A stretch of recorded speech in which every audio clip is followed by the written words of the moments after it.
Hello guys, welcome back to our YouTube channel once again. So in today's video I'm going to be showing you how to use cut, copy and paste in DaVinci Resolve.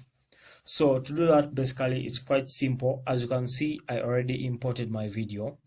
So the next thing is to come and drag it, then drop it in the timeline. As you can see, I already did that.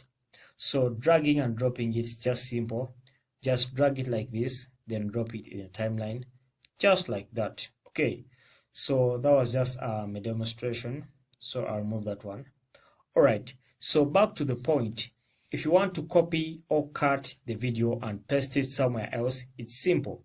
So I'll just come to the video here in the timeline and left click. So when I left click, I'll come here where it says copy or cut. So let's assume I want to copy. So tap on copy, then come in a space here, then tap on paste.